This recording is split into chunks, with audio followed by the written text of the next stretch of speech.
আসসালামু আলাইকুম। সবাইকে স্বাগত বাংলা টিভির প্রাইম নিউজে। আপনাদের সাথে আছে আমি নিয়ামতুল্লাহ সিরাজি। শুরুতেই জানিয়ে দিচ্ছি এসএনএস হোমলুন সংবাদ শিরোনাম। ট্রাম্প প্রশাসনের কঠোর অভিবাসন নীতিতে আইএস হেফাজতে মৃত্যু আর সহিংসতা বাড়ছে।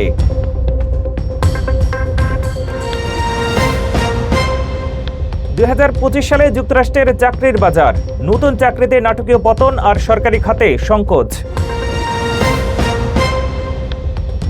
ট্রাম্পের নতুন প্রস্তাব, ক্রেডিট কার্ড সুদের হার 1 বছরের জন্য সর্বোচ্চ 10%। এবং মিশিগানে আবহাওয়ার হঠাৎ পরিবর্তন, মাথা ব্যথা ও মাইগ্রেন বাড়ার শঙ্কা। এতক্ষণ শুনছিলেন শিরোনাম, এবার ফিরছি বিস্তারিত সংবাদে। ট্রাম্প প্রশাসনের কড়াকড়ি অভিবাসন নীতির মধ্যে ফেডারেল এজেন্টরা 16টি গুলিবর্ষণের ঘটনা ঘটিয়েছে। গত জুলাই থেকে 4 জন নিহত ও 7 জন আহত হয়েছেন। আইএস হেফাজতে 2025 সালে 32 জনের মৃত্যু হয়েছে। অতিরিক্ত ভিড়, চিকিৎসা অবহেলা ও সহিংসতার কারণে পরিস্থিতি তীব্র উদ্বেগজনক। ট্রাম্প প্রশাসনের কড়াকড়ি অভিবাসন নীতির মধ্যে যুক্তরাষ্ট্রের ফেডারেল ইমিগ্রেশন এজেন্টদের জড়িত গুলিবর্ষণের ঘটনা উদ্বেগজনক হারে বেড়েছে। গান সহিংসতা নিয়ে কাজ করা অলাভজনক সংবাদ মাধ্যম দ্য ট্রেস এর তথ্য অনুযায়ী 9 জানুয়ারি পর্যন্ত অভিবাসন অভিযান ঘিরে মোট 29টি সহিংস ঘটনার নথি পাওয়া গেছে, যার মধ্যে 16টি সরাসরি গুলিবর্ষণের ঘটনা। গত জুলাই থেকে শুরু হওয়া এসব ঘটনায় ইমিগ্রেশন এজেন্টদের গুলিতে 4 জন নিহত এবং অন্তত 7 জন আহত হয়েছেন। তবে প্রকৃত সংখ্যা আরও বেশি হতে পারে বলে সতর্ক করেছে দ্য ট্রেস, কারণ সব ঘটনা প্রকাশ্যে আসে না।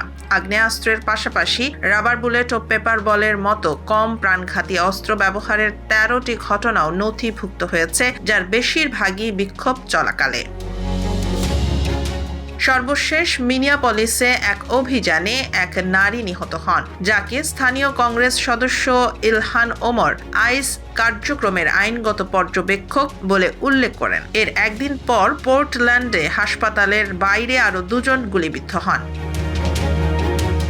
এদিকে ট্রাম্প প্রশাসনের সময় আইএস হেফাজতে আটক ব্যক্তির সংখ্যা প্রায় 50% বেড়েছে। বর্তমানে প্রায় 69,000 মানুষ আটক রয়েছে। 2025 সালে আইএস হেফাজতে 32 জনের মৃত্যু হয়েছে, যা গত 20 বছরের মধ্যে সর্বোচ্চ। মানবাধিকার সংগঠনগুলো বলছে অতিরিক্ত ভিড়, চিকিৎসা অবহেলা ও সহিংসতার কারণেই মৃত্যুর সংখ্যা বেড়েছে। ট্রাম্প প্রশাসনের অধীনে আইএস এজেন্টরা ব্যাপক ডিপোর্টেশন অভিযান চালাচ্ছে। তাদের কর্মকাণ্ডের সহিংসতা ও বিতর্ক বৃদ্ধি পেয়েছে এবং কিছু নাগরিক ভুলক্রমে আটক বা গুলিবিদ্ধ হয়েছেন। এই ঘটনার পেছনে আইএসের সম্প্রসারিত ক্ষমতা ও নীতিমালা গুরুত্বপূর্ণ। বিস্তারিত জানতে পুরো রিপোর্টটি দেখুন।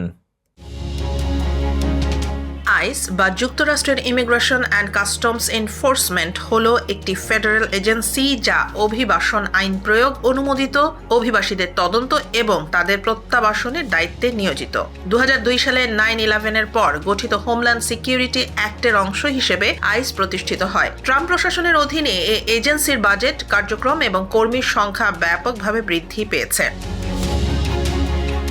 আইস এজেন্টদের ক্ষমতা রয়েছে সন্দেহভাজন অবৈধ অভিবাসীকে থামানো, আটক করা এবং গ্রেফতার করার। সীমিত পরিস্থিতিতে তারা যুক্তরাষ্ট্রের নাগরিককেও আটক করতে পারে, যেমন কর্মকর্তাকে আক্রমণ করা, গ্রেফতারে বাধা দেয়া বা আইসের আইন লঙ্ঘনের সন্দেহ দেখা দিলে। তবে ট্রাম্প প্রশাসনের প্রথম 9 মাসে এজেন্টদের দ্বারা অনেক নাগরিককে ভুলক্রমে আটক বা গুলিবিদ্ধ করার 170টির বেশি ঘটনা ঘটেছে। আইসের এজেন্টরা প্রয়োজনে জীবনহানির ঝুঁকি দেখা দিলে মারাত্মক শক্তি ব্যবহার করতে পারে, তবে এ ব্যবহারের সীমা নির্ধারিত এবং তাদের কাজের ধরন সাধারণ পুলিশ থেকে আলাদা। তারা প্রায়শই স্থানীয় সম্প্রদায় এবং জনসমক্ষে অভিযান চালায়, যা কিছু ক্ষেত্রে স্থানীয় মানুষের প্রতিরোধ বা উত্তেজনা সৃষ্টি করে। অভিযান চলাকালে এজেন্টরা মাস্ক পরেন, যা তাদের নিরাপত্তা এবং দোষারোপ থেকে রক্ষা করার জন্য। ডিপোর্টেশন ও আইসিই কার্যক্রম নিয়ে যুক্তরাষ্ট্রের জনমত বিভক্ত। পিউ রিসার্চের জরিপে দেখা গেছে মানুষ কিছু পরিমাণ ডিপোর্টেশনকে প্রয়োজন মনে করলেও 53% বিশ্বাস করেন ট্রাম্প প্রশাসন অত্যাধিক কড়া পদ্ধতি প্রয়োগ করেছে। এ পরিস্থিতিতে আইস কার্যক্রমকে ঘিরে বিতর্ক, সহিংসতা এবং নাগরিকদের উদ্বেগ ক্রমশ বৃদ্ধি পাচ্ছে। 2025 সাল যুক্তরাষ্ট্রের চাকরির বাজার ছিল হতাশাজনক। ডিসেম্বরে যোগ হয় মাত্র 50,000 নতুন চাকরি, যা 2020 সালের পর সবচেয়ে দুর্বল বছরকে চিহ্নিত করে। সরকারি খাতে ব্যাপক চাকরি কমানো ও অভিবাসন নীতির কড়াকড়িতে নিয়োগে ভাটা পড়ে, ফলে চাকরি প্রার্থীদের জন্য পরিস্থিতি আরও কঠিন হয়ে ওঠে। 2025 সাল যুক্তরাষ্ট্রের শ্রম বাজারের জন্য ছিল সবচেয়ে দুর্বল বছরগুলোর একটি। এনবিসি নিউজের প্রকাশিত ডিসেম্বরের চাকরি প্রতিবেদনে দেখা গেছে মাসটিতে যুক্তরাষ্ট্রে যোগ হয়েছে মাত্র 50,000 নতুন চাকরি। এর মাধ্যমে শেষ হলো 2025 সাল, যা 2020 সালের কোভিড মহামারীর পর নিয়োগের দিক থেকে সবচেয়ে খারাপ বছর হিসেবে চিহ্নিত হয়েছে।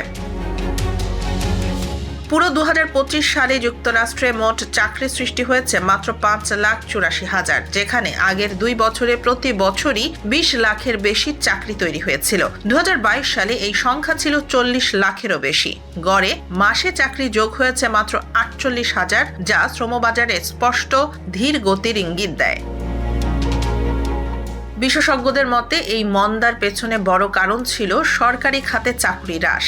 বিশেষ করে অক্টোবরে ইলন মাস্কের নেতৃত্বাধীন ডিপার্টমেন্ট অফ গভর্নমেন্ট এফিসিয়েন্সির আওতায় হাজার হাজার ফেডারেল কর্মীর চাকরি বাতিল হয়। পাশাপাশি ট্রাম্প প্রশাসনের কড়াকড়ি অভিবাসন নীতির ফলে অনেক প্রতিষ্ঠান বিদেশি কর্মী নিয়োগে সতর্ক হয়ে পড়ে। যদিও বড় পরিসরে ছাঁটাই হয়নি, তবুও চাকরি খোঁজার সুযোগ আগের তুলনায় কমেছে। ডিসেম্বর মাসে বেকারত্বের হার নেমে এসেছে 4.4%। তবে এর পেছনে পরিসংখ্যানগত সমন্বয় বড় ভূমিকা রেখেছে। সামগ্রিকভাবে যুক্তরাষ্ট্রের শ্রমবাজার এখন স্থিতিশীল হলেও স্পষ্টভাবে শীতল হয়ে পড়েছে। প্রেসিডেন্ট ট্রাম্প দাবি করেছেন ক্রেডিট কার্ডের সুদের হার 1 বছরের জন্য সর্বোচ্চ 10% সীমাবদ্ধ করা হোক। তিনি বলেন, আমেরিকানরা কোম্পানিগুলোর দ্বারা প্রতারিত হচ্ছেন, তবে বাস্তবায়ন কিভাবে হবে তা স্পষ্ট করেননি।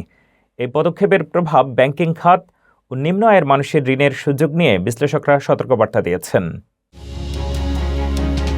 যুক্তরাষ্ট্রের প্রেসিডেন্ট ডোনাল্ড ট্রাম্প শুক্রবার আবারও ক্রেডিট কার্ডের সুদের হার নিয়ন্ত্রণের পরিকল্পনা ঘোষণা করেছেন। তিনি সামাজিক মাধ্যমের পোস্টে বললেন, আমেরিকানরা ক্রেডিট কার্ড কোম্পানিগুলোর দ্বারা প্রতারিত হচ্ছে এবং এই কারণে 1 বছরের জন্য সর্বোচ্চ 10% সুদের সীমা আরোপের দাবি তুলেছেন। ট্রাম্প জানিয়েছেন এই সীমা কার্যকর হবে 20 জানুয়ারি তার হোয়াইট হাউসে ফেরার 1 বছরের বার্ষিকীতে। তবে তিনি বিস্তারিত ব্যাখ্যা দেননি যে এটি কিভাবে বাস্তবায়ন হবে বা কোম্পানিগুলো কিভাবে এতে বাধ্য হবে।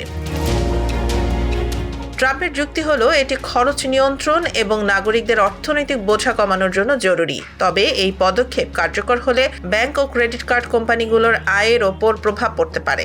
সুদের হার সীমাবদ্ধ হলে তারা ঋণ প্রদানে আরও কঠোর মানদণ্ড রাখতে পারে, যার ফলে নিম্ন আয়ের মানুষ বা কম ক্রেডিট স্কোর থাকা ব্যক্তিরা ঋণ পেতে অসুবিধা ভোগ করতে পারেন। বিশেষজ্ঞরা মনে করছেন এতে অর্থনৈতিক বৈষম্য আরও বাড়তে পারে। ট্রাম্পের এই ঘোষণা আগের বছর তার প্রশাসনের আর্থিক নীতি থেকে কিছুটা ভিন্ন, কারণ তিনি আগে বাইডেন প্রশাসনের ক্রেডিট কার্ড ফি সীমা বাতিলের পক্ষে ছিলেন। বর্তমানে তিনি ক্রেতাদের সুরক্ষা ও ব্যয় নিয়ন্ত্রণকে সামনে রেখে এই উদ্যোগ নিয়েছেন। অর্থনীতিতে জনগণের ভরসা বাড়াতে ট্রাম্প আরও কয়েকটি অর্থনৈতিক পদক্ষেপ নিয়েছেন, যার মধ্যে আবাসন খরচ কমানোর পরিকল্পনাও অন্তর্ভুক্ত। মিশিগানের আবহাওয়ার হঠাৎ পরিবর্তন কি আপনার মাইগ্রেনের জন্য দায়ী? তাপমাত্রা ও বায়ুচাপের ওঠানামা কিভাবে মাথা ব্যথা বাড়ায় আর বিশেষজ্ঞরা কি পরামর্শ দিচ্ছেন তা জানতে হলে পুরো রিপোর্টটি দেখুন। এখানে রয়েছে প্রতিরোধের কার্যকর উপায় ও গুরুত্বপূর্ণ স্বাস্থ্য টিপস। মিশিগানে বসবাসকারীদের অনেকেই লক্ষ্য করছেন হঠাৎ আবহাওয়ার পরিবর্তনের সঙ্গে সঙ্গে মাইগ্রেনের সমস্যা বেড়ে যাচ্ছে। বিশেষ করে শীতকালে তাপমাত্রার দ্রুত ওঠানামা, তীব্র ঠান্ডা এবং বায়ু চাপের আকস্মিক পরিবর্তন মাইগ্রেনের অন্যতম বড় ট্রিগার হিসেবে কাজ করে। চিকিৎসকদের মতে এসব পরিবর্তন সাইনাসের ভেতরের চাপ ও ভারসাম্যে প্রভাব ফেলে, যা মাথা ব্যথা শুরু হওয়ার ঝুঁকি বাড়ায়। ক্লিভল্যান্ড ক্লিনিকের নিউরোলজিস্ট ডাক্তার এমাদ এস্তেমালিক বলেন, যাদের মাইগ্রেনের প্রবণতা রয়েছে তাদের জন্য আবহাওয়া একটি নিয়ন্ত্রণের বাইরে থাকা কারণ হলেও জীবনযাপনের মাধ্যমে এর প্রভাব অনেকটাই কমানো সম্ভব। ঠান্ডা আবহাওয়ায় শরীর উষ্ণ রাখা, বিশেষ করে মাথা ও ঘাড় ঢেকে রাখা গুরুত্বপূর্ণ। একই সঙ্গে নিয়মিত ও প্রতিরোধমূলক ওষুধ চিকিৎসকের পরামর্শ অনুযায়ী গ্রহণ করলে মাইগ্রেনের তীব্রতা ও সংখ্যা কমতে পারে। ডাক্তার এস্তে মালিক আরও জানান, মানসিক চাপ মাইগ্রেনকে বাড়িয়ে দিতে পারে, তাই স্ট্রেস কমাতে নিয়মিত ব্যায়াম, মেডিটেশন ও গভীর শ্বাস প্রশ্বাসের অনুশীলন উপকারী। পর্যাপ্ত ও নিয়মিত ঘুম, অতিরিক্ত বা অনিয়ন্ত্রিত ক্যাফেইন এড়িয়ে চলা এবং সুষম খাদ্যাভ্যাস বজায় রাখাও জরুরি। পাশাপাশি ম্যাগনেসিয়াম অক্সাইড ও ভিটামিন B2 এর মতো সাপ্লিমেন্ট অনেক ক্ষেত্রে মাথা ব্যথার ঘনত্ব কমাতে সাহায্য করে। সব মিলিয়ে সচেতন জীবনযাপনই মাইগ্রেন নিয়ন্ত্রণের সবচেয়ে কার্যকর উপায়। মিশিগানে অনেক পরিবার গাড়ি দুর্ঘটনার পর বীমা দাবি বাতিলের মুখে পড়ছে, কারণ নীতিতে শিশু ও নবজাতকের নাম অন্তর্ভুক্ত করা হয়নি। বীমা কোম্পানিগুলো বলছে, রাজ্যের আইনে পরিবারের সব সদস্যদের তথ্য দেওয়া বাধ্যতামূলক। এই নিয়ম না জানায় বহু পরিবার আর্থিক ক্ষতির ঝুঁকিতে পড়েছে। মিশিগান রাজ্যের অনেক পরিবার হঠাৎ করে গাড়ি বীমার দাবি বাতিল হওয়ার অভিজ্ঞতার মুখে পড়ছে। কারণ হিসেবে বীমা কোম্পানিগুলো বলছে, নীতিতে পরিবারের সব সদস্যের নাম উল্লেখ করা হয়নি, যার মধ্যে শিশু ও এমনকি নবজাতকরাও অন্তর্ভুক্ত। গেইকো সহ অন্তত 2টি জনপ্রিয় বীমা প্রতিষ্ঠান দাবি করছে, মিশিগান রাজ্যের আইনে গাড়ি বীমার নীতিতে পরিবারের প্রতিটি সদস্যের তথ্য দেয়া বাধ্যতামূলক, তারা গাড়ি চালাক বা না চালাক। স্থানীয় সংবাদ মাধ্যমের অনুসন্ধানে জানা গেছে, অনেক পরিবার দুর্ঘটনার পর নিয়মিতভাবে বীমা দাবি জমা দেওয়ার পরই এই শর্তের কথা জানতে পারছে। অধিকাংশ ক্ষেত্রেই তারা কেবল চালানোর বয়সী সদস্যদের নামই নীতিতে অন্তর্ভুক্ত করতেন, কিন্তু দাবি জমা দেওয়ার পর বীমা কোম্পানিগুলো তথ্য গোপন বা ভুল উপস্থাপনার অভিযোগ তুলে দাবি বাতিল করছে এবং কিছু ক্ষেত্রে নীতি পূর্বের তারিখ থেকে বাতিল করে দিচ্ছে। Michigan department of insurance and financial services জানিয়েছে, রাজ্যের আইনে বীমা কোম্পানিগুলো পরিবারের সদস্য সংখ্যার ভিত্তিতে প্রিমিয়াম নির্ধারণ করতে পারে এবং প্রয়োজন হলে এই তথ্য চাওয়াও আইনসম্মত। তাই তথ্য না দিলে তার পরিণতি ভিন্ন হতে পারে।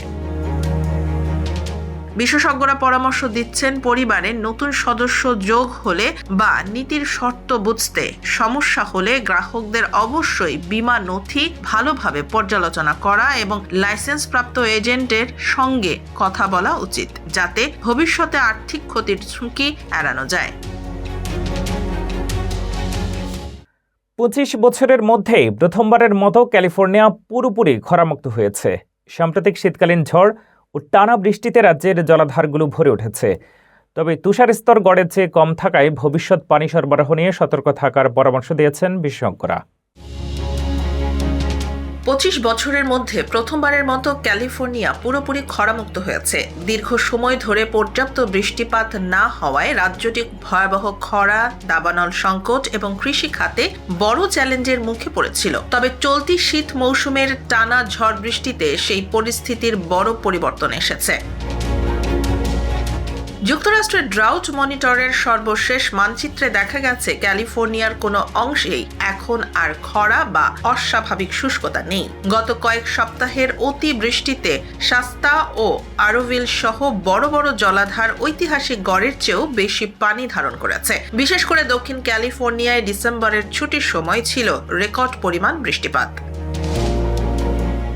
বিশেষজ্ঞরা বলছেন, 2000 সালের পর এই প্রথম ক্যালিফোর্নিয়ার 1 ইঞ্চি এলাকাও খরার তালিকায় নেই। আবহাওয়াবিদ ড্রু টুমা বলেন, 25 বছরের কম বয়সীদের জন্য এটি এক ঐতিহাসিক মুহূর্ত, কারণ তারা সবসময় ক্যালিফোর্নিয়াকে খরার মধ্যেই দেখেছে।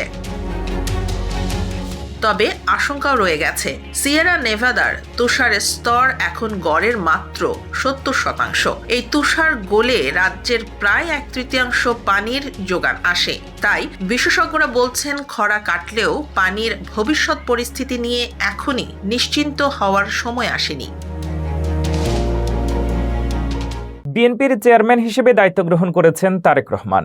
খালেদা জিয়ার মৃত্যুতে শূন্য পদে দলীয় গঠনতন্ত্র অনুযায়ী স্থায়ী কমিটির সভায় সর্বসম্মত সিদ্ধান্তে তাকে চেয়ারম্যান করা হয়। দায়িত্ব নেওয়ার পরদিনই তিনি সাংবাদিকদের সঙ্গে শুভেচ্ছা বিনিময় করেন। শুক্রবার রাতে বিএনপির স্থায়ী কমিটির বৈঠকের মাধ্যমে আনুষ্ঠানিকভাবে দলের চেয়ারম্যান হিসেবে দায়িত্ব গ্রহণ করেছেন তারেক রহমান। রাজধানীর গুলশানে বিএনপি চেয়ারপারসন কার্যালয়ে অনুষ্ঠিত এই সভায় সর্বসম্মতিক্রমে তাকে চেয়ারম্যান নির্বাচিত করা হয়। সাবেক প্রধানমন্ত্রী ও বিএনপি চেয়ারপারসন বেগম খালেদা জিয়ার মৃত্যুজনিত কারণে শূন্য হওয়া পদে দলীয় গঠনতন্ত্র অনুযায়ী এই সিদ্ধান্ত নেওয়া হয়। চেয়ারম্যান হিসেবে দায়িত্ব গ্রহণের পর দিনই প্রথম কর্মসূচি হিসেবে সাংবাদিকদের সঙ্গে শুভেচ্ছা বিনিময়ে অংশ নেন তারেক রহমান। শনিবার সকাল 11:15টায় বনানীর হোটেল শেরাটনের গ্র্যান্ড বলরুমে আয়োজিত এই অনুষ্ঠানে দেশের জাতীয় দৈনিক, ইলেকট্রনিক ও অনলাইন গণমাধ্যমের সম্পাদক, শীর্ষ সাংবাদিক এবং বিএনপির নেতারা উপস্থিত ছিলেন। অনুষ্ঠানে তারেক রহমান নিজেই সাংবাদিকদের কাছে গিয়ে কুশল বিনিময় করেন। এ সময় তার সঙ্গে ছিলেন বিএনপির মহাসচিব মির্জা ফখরুল ইসলাম আলমগীর। তিনি বলেন, দীর্ঘদিন পর গণমাধ্যমের সঙ্গে সরাসরি যোগাযোগের লক্ষ্যেই এই আয়োজন। প্রিয় উপস্থিতিবৃন্দ, হিংসা, প্রতিশোধ, প্রতিহিংসা একটি মানুষ, একটি দল বা যেভাবে আমরা বিবেচনা করি তার পরিণতি কি হতে পারে আমরা দেখেছি 5ই আগস্ট। এবং আমি সেজন্যই সকলকে অনুরোধ করব, দল মত নির্বিশেষে আমাদের মধ্যে মত পার্থক্য থাকবে, কিন্তু আমরা যদি চেষ্টা করি তাহলে সেই মত পার্থক্যের মধ্যে রেখে আলোচনার মাধ্যমে সেটি অনেক সমস্যার সমাধান হয়তো আমরা বের করে আনতে সক্ষম হব, কিন্তু কোনোভাবেই সেটি যাতে মত বিভেদের পর্যায়ে চলে না যায়। দীর্ঘ নির্বাসন শেষে দেশে ফিরে দায়িত্ব গ্রহণের পর এটি ছিল তারেক রহমানের প্রথম আনুষ্ঠানিক উপস্থিতি। ইলিয়াস আলী গুম একটি ঘটনা নয়, এক দীর্ঘ অমীমাংসিত অধ্যায়। এই গুম তদন্তে সেনাবাহিনীর একটি অভ্যন্তরীণ বোর্ড গঠন করা হয়েছিল। সাক্ষ্য নেওয়া হয়েছে, প্রমাণ সংগ্রহ হয়েছে, কিন্তু কোনো সিদ্ধান্ত ছাড়াই সেই বোর্ড রহস্যজনকভাবে গুম হয়ে যায়। প্রশ্ন উঠছে, যার দিকে তাকিয়েছিল পরিবার, দলীয় নেতাকর্মী আর সাধারণ মানুষ, সেই তদন্ত থামল কেন? আর কোথায় গেল সেই সব প্রমাণ? এমন প্রশ্নেই ঘুরপাক খাচ্ছে জনমনে। 2024 সালের সেপ্টেম্বরের শুরুতে সেনাবাহিনী গঠন করেছিল একটি অভ্যন্তরীণ বোর্ড, যার লক্ষ্য ছিল ইলিয়াস আলীর গুমের অভিযোগ তদন্ত করা। লেফটেন্যান্ট জেনারেল SM কামরুল হাসানের নেতৃত্বে প্রায় 2 সপ্তাহ বোর্ড কার্যক্রম চালায়। প্রায় 60 জন কর্মকর্তা ও সৈনিকের সাক্ষাৎকার নেওয়া হয়। সাক্ষ্যগুলো রেকর্ড করা হয় অডিও, ভিডিও ও লিখিতভাবে। সৈনিক থেকে কর্মকর্তা সবাই কমিশনকে নিশ্চিত করেন তাদের বক্তব্য বোর্ডে গ্রহণ করা হয়েছিল, কিন্তু এরপর বোর্ড কোনো সিদ্ধান্ত ছাড়াই হঠাৎ বিলুপ্ত হয়ে যায়। সংগৃহীত প্রমাণ আর পাওয়া যায়নি। বোর্ডের চেয়ারম্যান জানায়, ঊর্ধ্বতনের আদেশে তদন্ত বন্ধ করা হয়েছিল, কিন্তু সেই আদেশের কোনো লিখিত নথি নেই। কমিশনের প্রতিবেদনে বলা হয়েছে, এটি তদন্তে প্রাতিষ্ঠানিক বাধার স্পষ্ট উদাহরণ। প্রমাণ সংগ্রহ ও সাক্ষ্য থাকা সত্ত্বেও কোনো ফলাফল হয়নি, যা অভ্যন্তরীণ তদন্তের নিরপেক্ষতা ও বিশ্বাসযোগ্যতাকে প্রশ্নবিদ্ধ করে। ফলে এক যুগ পরও ইলিয়াস আলী গুম মামলায় সত্য উদ্ঘাটনের পথ অমীমাংসিত। তার দলের নেতাকর্মীরা, পরিবার ও সিলেটবাসী আজও অপেক্ষায়, নেতার সঙ্গে দেখা, সত্য উদ্ঘাটন ও ন্যায় বিচারের প্রত্যাশায়। এই অপেক্ষা, এই আশা এখনো অব্যাহত। তদন্তও যেন না হারায়, ন্যায় বিচারও যেন ধোঁয়াশার মধ্যে মিলিয়ে না যায়। জাতীয় নিরাপত্তা উপদেষ্টা ডক্টর খলিলুর রহমান মার্কিন ভিসা বন্ড ব্যবস্থা থেকে বাংলাদেশি ব্যবসায়ীদের অব্যাহতির আহ্বান জানিয়েছেন। ওয়াশিংটন ডিসিতে মার্কিন পররাষ্ট্র দফতরের রাজনৈতিক বিষয়ক আন্ডার সেক্রেটারি এলিসন হুকারের সঙ্গে বৈঠকে তিনি বলেন, B1 বা স্বল্পমেয়াদী ব্যবসায়িক ভিসার ক্ষেত্রে এই বন্ড আরব বাংলাদেশি ব্যবসায়ীদের জন্য যাতায়াত এবং বাণিজ্য কার্যক্রমে বাড়তি প্রতিবন্ধকতা সৃষ্টি করছে। ডক্টর খলিলুর রহমান আশাবাদ ব্যক্ত করে বলেন, বাংলাদেশ থেকে যুক্তরাষ্ট্রে যাওয়া পর্যটক ও ব্যবসায়ীদের ওভারস্টে হার কমে আসলে এই বন্ড ব্যবস্থার প্রয়োজনীয়তা পুনর্বিবেচনা করা যেতে পারে। জবাবে মার্কিন পক্ষ বিষয়টি গুরুত্বের সঙ্গে দেখার আশ্বাস দেয়। বৈঠকে দুই দেশের দ্বিপক্ষীয় বাণিজ্য ও অর্থনৈতিক সম্পর্ক জোরদার, বাংলাদেশের আসন্ন জাতীয় নির্বাচন ও রোহিঙ্গা সংকট নিয়েও আলোচনা হয়। যুক্তরাষ্ট্র বাংলাদেশের গণতান্ত্রিক উত্তরণে সমর্থন অব্যাহত রাখার কথা পুনর্ব্যক্ত করে এবং রোহিঙ্গাদের প্রতি মানবিক সহায়তা চালু রাখার অঙ্গীকার জানায়। এ ছিল বাংলাদেশ টিভির প্রাইম নিউজে। পরবর্তী প্রাইম নিউজ দেখার আমন্ত্রণ জানিয়ে শেষ করছি এখানেই। এতক্ষণ সাথে থাকার জন্য ধন্যবাদ।